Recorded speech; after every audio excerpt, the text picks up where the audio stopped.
इस कार्यक्रम के प्रायोजक हैं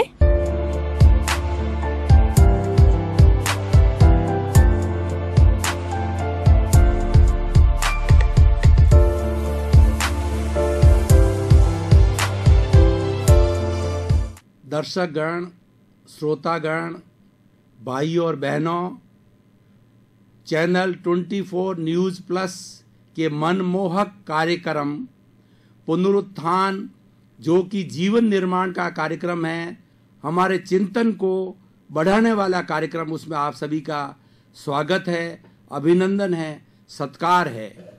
आज के इस कार्यक्रम में हम कुछ धर्म जो हमारे भारतवर्ष में हैं, उन धर्मों में से एक धर्म जैन धर्म है, उसके मौलिक सिद्धांतों की बात करेंगे और स्नेह स्नेह हम जो भारतवर्ष के और विश्व के प्रमुख 8 धर्म हैं, Hinduism, Buddhism, Sikhism, Jainism, Christianity, जुडाइज़्म, Zoroastrian, उसमें एक एक करके उसके मौलिक सिद्धांतों को लेंगे।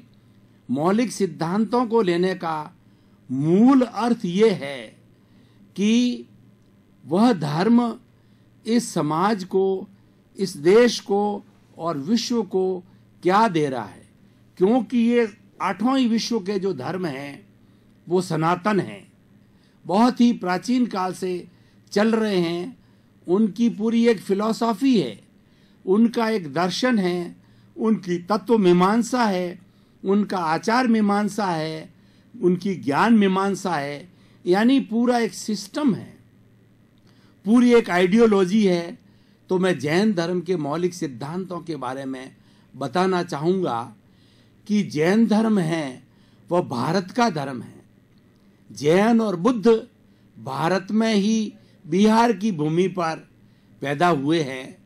वैसे तो सनातन धर्म ये बहुत पुराना है, अनादि अनंत काल से हैं, लेकिन उस पुराने इतिहास में मैं नहीं जाना चाहता हूँ। मैं आपको संक्षिप्त इतिहास में बताना चाहता हूँ कि भगवान महावीर आज से लगभग 2600 वर्ष पूर्व जो बिहार की जो धरा है वहाँ पर जो है वो पैदा हुए थे और उन्होंने इस जैन धर्म को अंगीकार किया और उसका प्रचार प्रसार किया। अब मैं जैन धर्म के मौलिक सिद्धांतों की ओर जाता हूँ। मौलिक सिद्धांत के अंदर मुख्य रूप से जैन धर्म का सृष्टि के बारे में, यानी पर्यावरण के बारे में और जगत के बारे में क्या दृष्टिकोण है, ईश्वर के बारे में इस धर्म का क्या दृष्टिकोण है, आत्मा के बारे में इस धर्म का क्या दृष्टिकोण है, आत्मकर्तृत्ववाद, और उसके बाद में इस धर्म का आचार मीमांसा, यानी इस धर्म को अगर पालन किया जाता है तो वो क्या सिस्टम है, क्या पद्धति है, उसके बारे में। तो सबसे पहले हम जगत की बात करते हैं, बड़े से छोटे में आते हैं। तो पूरा जो जगत है, पूरी ये जो सृष्टि है, पूरा जो विश्व है, ये किस प्रकार बना, ये हर एक के मन में प्रश्न आता है। हर जो चिंतनशील प्राणी है उसके दिमाग के अंदर प्रश्न खड़ा होता है कि ये जगत कैसे बना, और दूसरा ये है कि इस जगत का संचालन कौन करने वाला है, और दूसरा अगर वो और गहराई में भीतर के जगत में जाता है तो उसके सामने प्रश्न खड़ा होता है, मैं कौन हूँ, मैं कहाँ से आया हूँ और मुझे कहाँ जाना है। ये चिंतन की विचारधारा है, चिंतन एक प्रवाह में चलता है, तो ये सहज ही प्रश्न हमारे सामने खड़ा होते हैं। तो जगत की व्याख्या जैन धर्म में ये कही गई है कि ये जो जितना जगत है वो इटर्नल है, शाश्वत है। जगत था, जगत है और जगत रहेगा, और इसके अंदर जो जीने वाले प्राणी हैं वो एक साइकिल से जो है जीते हैं, मरते हैं। उनके 84 लाख उत्पत्ति स्थान हैं, वहाँ पर वो जीते हैं, मरते हैं, और ये साइकिल जो है इस जगत के अंदर घूमती रहती है। और इस जगत का नियंता जैन धर्म किसी ईश्वर को नहीं मानता है। जैन धर्म ये मानता है कि हमारे 6 सबस्टेंस, 6 द्रव्य, 6 तत्व, इन सब 6 तत्वों के समूह को जगत कहा जाता है। सबसे पहला जो तत्व है इसके अंदर वो धर्मास्तिकाय। धर्मास्तिकाय का मतलब एक ऐसा अमूर्त तत्व पूरे जगत के अंदर समाया हुआ है। पूरा जगत का ऐसा कोई भी बिंदु, ऐसी कोई भी स्थान नहीं है जहां भी अमूर्त सबस्टेंस जो है धर्मास्तिकाय। काय का अर्थ होता है शरीर और अस्थि उसका अस्तित्व है। धर्म का मतलब है कि कोई भी, ये पूरी सृष्टि जो है वो जड़ और चेतन 2 तत्वों से बनी हुई होती है। सृष्टि के निर्माण की हम बात करें तो जड़ और चेतन 2 तत्व हैं। जड़ तत्व के अंदर ये हम देखते हैं जितनी चट्टानें हैं, जितने मकान हैं, जो हमारे सामने दृश्य दिखाई देता है वो सारा जड़ तत्व है। और जड़ तत्व की परिभाषा दी गई है जिसमें वर्ण होता है, जिसमें गंध होता है, जिसमें रस होता है, जिसमें स्पर्श होता है, जिस परमाणु के अंदर, उसको जड़ कहा जाता है। और वो गलन मिलन धर्मा है, टूटता है जुड़ता है, टूटता है जुड़ता है, वो सारा जड़ तत्व कहलाता है। लेकिन चेतन तत्व इसके विपरीत है। चेतन तत्व वह तत्व है जिसके अंदर संवेदना है, जिसमें अनुभूति होती है और वो अनुभव करता है, उसके दुख होता है, दर्द होता है, वो प्रजनन करता है यानी अपने जैसी संतान को पैदा करता है, और वो हिलता है, डुलता है, भ्रमण करता है। मतलब ये दोनों तत्व अलग अलग है। जड़ तत्व ये जो टेबल है, इस टेबल को कितना ही मारा जाए, पीटा जाए, इसको कोई दर्द नहीं होता क्योंकि ये जड़ तत्व है। और एक व्यक्ति को, एक प्राणी को मारा जाए, पीटा जाए, काटा जाए तो उसको बहुत दर्द होता है, और बोलने वाला प्राणी है वो चिल्लाएगा, कराएगा। ये 2 तत्वों से मिलकर के सारी सृष्टि बनी है। और इन दोनों तत्वों को, ये जो 6 जो द्रव्य जो है जगत के हैं, ये दोनों तत्वों को जो है, अगर जो दोनों में से कोई भी तत्व मोशन चाहता है, जैसे कि मेरी अंगुली है, मैं इसको हिलाना चाहता हूं, मैं चाहूंगा, तो इस जगत के अंदर जो धर्म नाम का तत्व, मोशन नाम का तत्व है, जो अरूपी है और वो जड़ है, वो सर्वव्यापी है, वो इटर्नल है, वो तुरंत मेरे के सहयोगी बन जाएगा। मतलब कोई मांगेगा, बिना मांगे कोई भी ये तत्व है सहयोग नहीं करता है। मैंने इसको चाहा कि मेरी अंगुली हिलनी चाहिए, तो ये मोशन नाम का जो धर्म नाम का तत्व है, धर्मास्तिका है, ये मेरी अंगुली को हिला रहा है। दूसरा होता है अधर्मास्तिकाय। ऐसा तत्व, ये सारे अमूर्त तत्व है, और 5 इसमें से अमूर्त है, और दूसरा जो है वो सामने एक पुद्गलास्तिकाय आएगा, वो मूर्त तत्व है। तो मूर्त और जड़ है। 5 में से 6 तत्वों में से चेतन तत्व सिर्फ एक आत्म तत्व ही है, बाकी 5 तत्व जड़ तत्व है। लेकिन ये जो है, जो मूर्त यानी जो दिखाई नहीं देता है, इसमें से 5 तत्व जो है वो अमूर्त है, और एक पुद्गल है जो कि हमारे सामने हम आंखों से देखते हैं, वह तत्व हमें दिखाई देता है। तो अधर्मास्तिकाय यानी रेस्ट, ऐसा तत्व जो मोशनशील, कोई जैसे मेरा ये हाथ घूम रहा है, अब मैं चाह रहा हूं कि मेरे हाथ को जो है वो विश्राम मिले। कोई पथिक जा रहा है, वह ये चिंतन करे कि नहीं मैं थक गया हूं, मुझे रुकना है, विश्राम करना है। तो इस सृष्टि के अंदर से जो अमूर्त तत्व सर्वव्यापी है, पूरी सृष्टि में, पूरे जगत के अंदर है, वह इस जो है वो जीव तत्व को जो है वो रोक लेगा। सवाल जीव का नहीं, जैसे ट्रेन भी है, ट्रेन को जब जो है ड्राइवर उसको स्पीड दे देता है, यानी वो ट्रेन मोशन चाहती है, तो मोशन के लिए धर्म तत्व तैयार है। वो धर्म रिलीजियन नहीं, ये धर्म मोशन का तत्व ही दूसरे रूप में। अब ट्रेन चल रही है, ट्रेन को रोकना है, तो रोकने के लिए अधर्म तत्व यानी जो रेस्ट कर देने वाला है, जो गतिशीलता को रोकने वाला है, वो तत्व तैयार है। तो धर्मास्तिकाय, अधर्मास्तिकाय। काय का मतलब ये एक शरीर, ये संपूर्ण जगत इसका शरीर है, संपूर्ण जगत में व्याप्त है। ऐसी कोई ऐसा जगह, एक स्मॉल बिंदु मात्र जगह नहीं है कि जहां व्याप्त है। इसीलिए इसका पूरा काय जगत है। और अस्थि मतलब इसका अस्तित्व इटर्नल है, ये शाश्वत है, इसलिए हरेक के साथ अस्तिकाय अस्तिकाय अस्तिकाय जुड़ा रहता है। तो धर्म, अधर्म धर्मास्तिका है, धर्मास्तिका है। तीसरा है जो है धर्मास्तिका आकाशास्तिका है। अब देखिए कि पूरी सृष्टि है ये आकाश है, हम जहाँ भी नज़र दौड़ाते हैं हमको आकाश नज़र आता है, दूर दूर तक देखते हैं तो आकाश ही आकाश नज़र आता है। पूरी सृष्टि के ऊपर ये आकाश तत्व है। ये आकाश तत्व क्या हमें अवगाहना देता है। अगर ये आकाश तत्व ना हो तो जो है मैं आपके ऊपर पड़ूंगा, आप मेरे ऊपर पड़ेंगे, और कोई आदमी स्थिर नहीं रह सकता, कोई आदमी खड़ा नहीं रह सकता, सो नहीं रह, एक दूसरे के ऊपर गिरते रहेंगे। अवगाहना मतलब अपन को जगह देने वाला, स्थान देने वाला जो है तत्व है वो आकाश तत्व है। यह भी अमूर्त है, सर्वव्यापी है, जड़ तत्व है। पृथ्वी धर्मास्तिका है, अधर्मास्तिका है, आकाशास्तिका है। और काल, काल का मतलब होता है समय।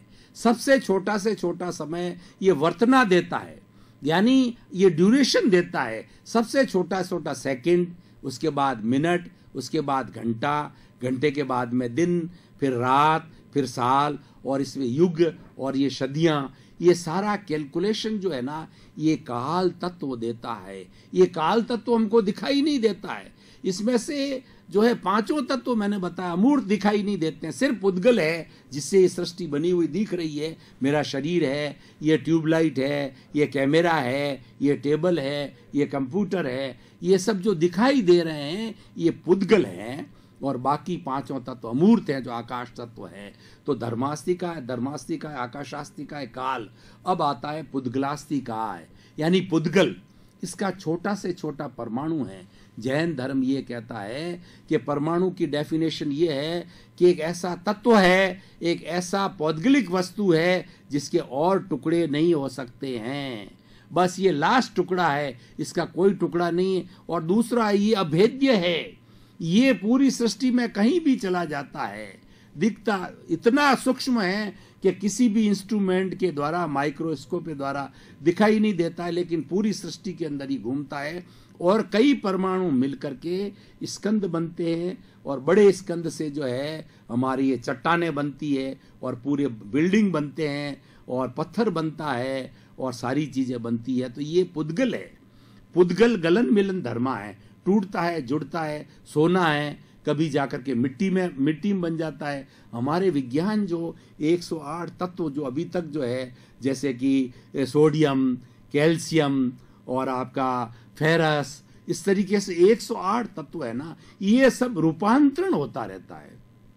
और ये सारे पौद्गलिक हैं। इसके अंदर पुद्गल के अंदर गलन मिलन धर्मा का मतलब होता है एक दूसरे में जुड़ते हैं, टूटते हैं, जुड़ते हैं, टूटते हैं। शरीर है, शरीर पैदा होता है, माँ के पेट में छोटा सा होता है, सिर्फ पिता का जो है शुक्राणु और जो माँ का अंडज मिलकर के एक आत्मा उसमें प्रवेश करके, और धीरे धीरे धीरे वो 9 महीने में बच्चा होता है, फिर बड़ा होता है, जो उसका शरीर बढ़ता है, 6 फुट का होता है, और इस तरीके से वजन बढ़ता है, और धीरे धीरे। तो उसी तरीके से ये हमारे जितने भी जो हैं, जैसे हिमालय है, ये हर वर्ष जो है बढ़ता रहता है। तो ये इसके अंदर होता है, ये सारा पुद्गलास्तिकाय होता है। तो धर्मास्तिकाय, अधर्मास्तिकाय, आकाशास्तिकाय, काल, पुद्गलास्तिकाय, और छठा सबस्टेंस लास्ट जीवास्तिकाय। श्रोतागण, भाइयों और बहनों, दर्शक गण, अभी हम काफी देर से मंथन कर रहे हैं, थोड़े समय के लिए ब्रेक दे रहे हैं। ब्रेक के बाद पुनः हाजिर होंगे।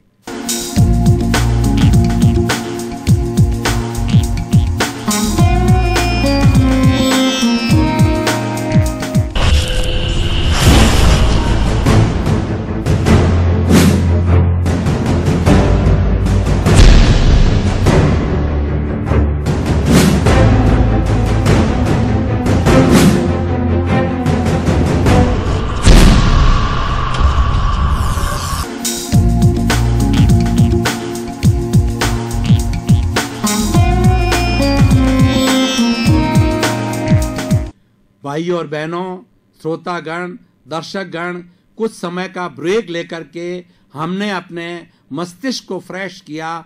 फ्रेशनेस के साथ जो है हम पुनः इस पुनीत कार्य के अंदर, सत्संग के अंदर, आत्मचिंतन के इस कार्यक्रम में पुनः हम जो है अपना व्याख्या प्रारंभ कर रहे हैं। जीव जो आत्मा, मेरा ये जो शरीर है मिश्रण है जड़ और चेतन का, मैं इसमें जो बोलने वाला जो है, ताकत देने वाला है, वो चेतन तत्व है। बोलता जड़ है लेकिन ताकत दे रहा है वह चेतन तत्व है। मैं आपको उदाहरण के साथ बताना चाहता हूं कि एक व्यक्ति, उसका लास्ट टाइम आ गया और वो मरने वाला है, तो आप देखेंगे कि मृत्यु के पहले तो वो बोल रहा है, हलन चलन कर रहा है, और जो ही उसमें से आत्म तत्व निकल गया तो राम नाम सत्य होता है, वो डेड बॉडी हो जाती है। क्या हम किसी लास्ट स्टेज वाले व्यक्ति जिसमें जान है उसको जलाते हैं? जलाएगा, कराएगा, चिल्लाएगा, क्योंकि उसके अंदर आत्म तत्व है। वो आत्म तत्व निकल गया, तब हम कहते हैं, डॉक्टर कहता है now he is dead, doctor declares him is a dead, तब राम नाम सत्य होकर के वो शमशान में जाता है। यानी ये दोनों भिन्न भिन्न हैं। ये शरीर जो है जड़ है और वो आत्म तत्व है। तो जो आत्म जो है वो जीवास्तिका है, वो जीव है। तो ये मोशन करते हैं जीव और ये इस तरीके से जीव और अजीव यानी पुद्गल और जीव दो तत्वों को जो है इनको सपोर्ट करने वाले ये चार तत्व है। जब ये छह तत्व मिल जाते हैं तब पूरा जगत बनता है और इसका ऑटोमेटिक संचालन है। कोई नियंता नहीं, कोई ऐसा ईश्वर नहीं, कोई ऐसी शक्ति नहीं जो कि इस जगत का संचालन करती है। छह तत्व मौजूद है, ऑटोमेटिक व्यवस्था से ये चलते रहते हैं। ये जगत के बारे के अंदर इस व्याख्या है। अब आत्म तत्व, आत्मकर्तृत्ववाद, जैन सिद्धांत क्या है, मोटे मोटे सिद्धांत बताता हूं। वैसे तो इसका क्लासिफिकेशन किया जाए तो घंटों घंटों नहीं, महीनों महीनों नहीं, सालों साल इसके पूरी फिलॉसफी को समझाने के अंदर सालों साल लग सकते हैं। लेकिन अपने पास तो छोटे से समय में, छोटी सी अवधि के अंदर बात बतानी है। हमको अगर गागर में सागर भरना है तो मुख्य मुख्य सिद्धांत बताए जाते हैं। आत्मकर्तृत्ववाद, जैन धर्म ये मानता है कि आत्मा शरीर व्यापी है और आत्मा जो है असंख्य चेतनामय पिंड का एक समूह है। सारे चेतनामय है, असंख्य चेतनामय, अमूर्त है।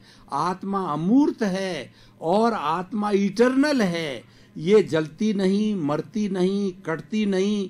और दूसरा, ये हर भूत भविष्य वर्तमान में रहती है और ये आत्म तत्व इस शरीर के साथ में जुड़ा हुआ है। इस पर कर्मों का आवरण है, कर्मों का बोझ है। जब ये 84 लाख जीवा योनि में घूमता रहता है, जब उसको सदगति मिलती है, सदगुरु मिलते हैं और उसका जीवन का समय आता है कि भाई जिसको मुक्त होना है, जीव अलग, पुद्गल अलग, दोनों जब अलग होते हैं तो मोक्ष की स्थिति आती है। तो आत्मकर्तृत्ववाद और जैन धर्म मानता है कि आत्मा शरीर व्यापी है। आप नोट कर सकते हैं श्रोतागण, भाइयों और बहनों, जैन धर्म आत्मा को शरीर व्यापी मानता है।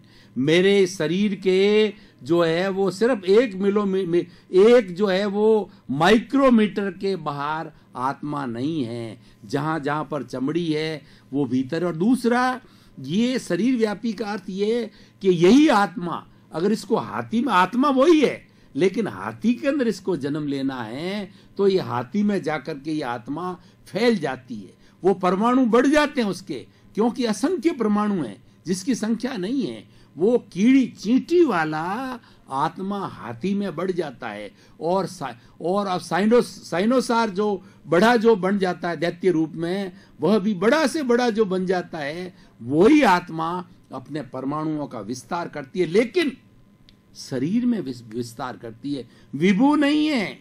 इस ब्रह्मांड के अंदर समाई हुई नहीं, आत्मा शरीर व्यापी है, सुख दुख का अनुभव करती है। और दूसरा, हर आत्मा शुद्ध रूप से, वो हर आत्मा कीड़े मकोड़े की आत्मा है, पेड़ पौधे की आत्मा है, बिल्ली की आत्मा है, चाहे घोड़े की आत्मा है, सभी विशुद्ध आत्माएं हैं। उनके ऊपर आवरण का जो बोझ है वो अलग अलग है। किसी पर सघन आवरण है कर्मों का तो वो एक इंद्रिय वाला जो है जीव होता है, और ज्यों ज्यों सघनता कम होती है पंचेंद्रिय वाला मनुष्य जैसा बनता है। इसीलिए मनुष्य को सर्वश्रेष्ठ प्राणी माना गया है जगत का, और वही मोक्ष का अधिकारी है।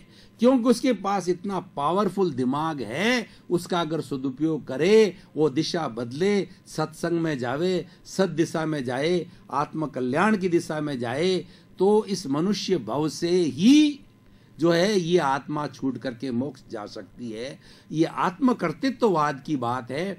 और हर आत्मा कर्मों से बंधी हुई है, हर आत्मा के ऊपर कर्मों का बोझ है। विशुद्ध आत्मा के ऊपर एक भी कर्म बाकी नहीं है। विशुद्ध आत्मा मोक्ष के अंदर जाती है, मोक्ष में रहती है। और एक बार जो आत्मा विशुद्ध होकर के मोक्ष चली गई, वही भगवान है, वही ईश्वर है, वही परमात्मा है। और वापस ये 84 लाख जीवा योनि में घूमने को नहीं आती। 84 लाख जीवा योनि में भ्रमण से जो है इस जीव का जो विभिन्न जो है शरीर वो धारण करता है, तो उनको सुख होता है, उनको दुख होता है। और हर सुख के बाद में दुख जुड़ा रहता है, हर संयोग के साथ में वियोग जुड़ा हुआ रहता है। इसीलिए क्या है, एक चेन है, उस चेन को समाप्त करने के लिए सुख और दुख की ये चेन को तोड़ करके ब्लिस में जाना होता है, जहां पर कि परमानेंट सुख है। दुख नाम का कोई भी उसमें कार्य नहीं है, दुख नाम का कोई परमाणु नहीं है, वो मोक्ष की अवस्था होती है। तो ये आत्म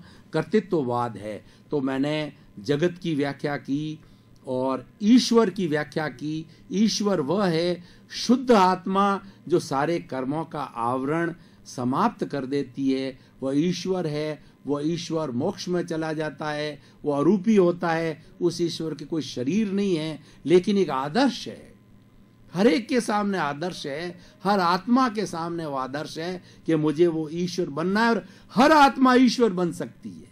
जैन धर्म की सबसे बड़ी मान्यता, सबसे बड़ा सिद्धांत ये है कि हर आत्मा ईश्वर बन सकती है अगर वो अपने कर्मों को, बोझ को समाप्त करे। बहुत सिंपल सा सिद्धांत ये है कि कर्मों के बोझ को जो है आप हटा दो। इसके ऊपर जो जड़ तत्व आया हुआ है, उस जड़ तत्व को आप अलग कर दो। जड़ जड़ के साथ चला जाए और चेतन चेतन के साथ चला जाए। आप भी विशुद्ध हो, जड़ भी विशुद्ध है और ये चेतन तत्व भी विशुद्ध है। दोनों अपने अपने में समा गए और दोनों अपनी अनुभूति के अंदर चले गए। ये मोक्ष की परिभाषा होती है। तो सबसे पहले जगत की व्याख्या की, आत्म कर्तृत्ववाद की व्याख्या की, ईश्वर की व्याख्या की। अब मैं आता हूं, जो बोझ बार मैं कह रहा हूं, वो है कर्मवाद। कर्मवाद का सिद्धांत जो है वो आत्मा का बहुत बड़ा सिद्धांत है।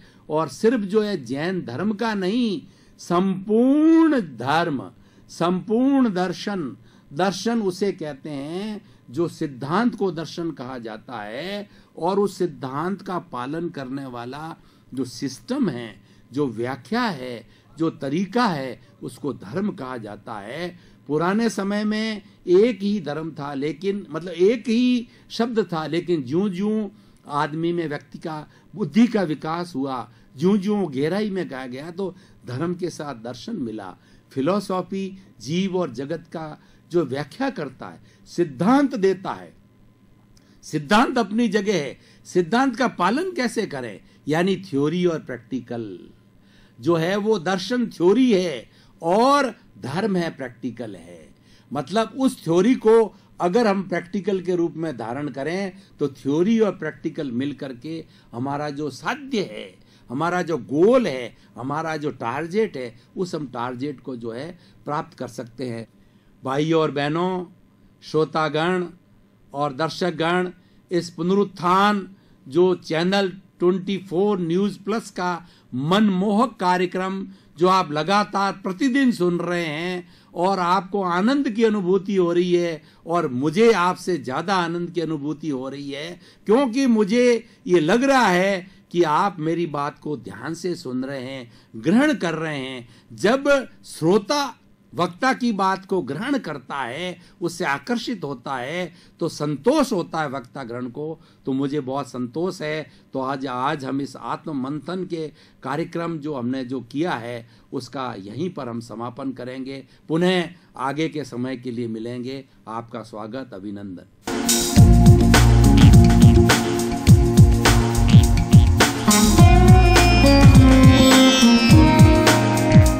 इस कार्यक्रम के प्रायोजक हैं